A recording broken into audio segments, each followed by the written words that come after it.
Cigarette ও মদের বিধান কি এক? না, কখনো নয়, কখনো নয়। মদেরটা সরাসরি নসান সাব্যস্ত যে মদ হচ্ছে হারাম এবং মদকে হালাল মনে করলে সে কাফের হয়ে যাবে। সিগারেটটা হারাম আমরা মনে করি এবং আমরা দলিল দিই, 5-8টা দলিল দিতে পারবো, আমি সময় অভাবে দিচ্ছি না, তবে কোথাও কোথাও আমি আলোচনা করেছি। কিন্তু যেহেতু সরাসরি সিগারেট রসুলের যুগে ছিল না, আপনারা জানেন যে রসুলের যুগে সিগারেট ছিল না, আমরা এখন সিগারেট এই কারণে হারাম বলি, মদের কারণে নয়। বড় কারণ এই পর্যন্ত কেউ মাদকের কারণে সিগারেটকে হারাম বলে আমাদের আলেমরা বলেন, সাধারণ মানুষগুলি বলে সিগারেটকে হারাম কেন বলে? সিগারেট মৃত্যু ঘটায়, 1 নম্বর কারণ। কি বলে? মৃত্যু ঘটায়। 2 নম্বর খাবিস জিনিসটা নাপাক, আল্লাহ তাআলা বলছেন ইউহারিমু আলাইহিমুল খাবাইস।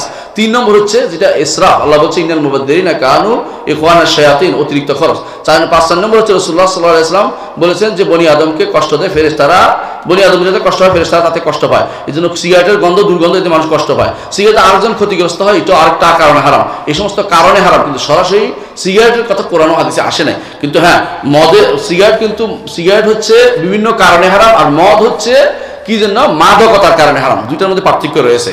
কেউ যদি বলে যে আমার তো মাদকতা আসে না সিগারেট খাইলে, বলে মাদকতার জন্য হারাম, মানে আরো 10টা কারণে হারাম হচ্ছে, যেটা আমরা বিভিন্ন জায়গায় উল্লেখ করেছি।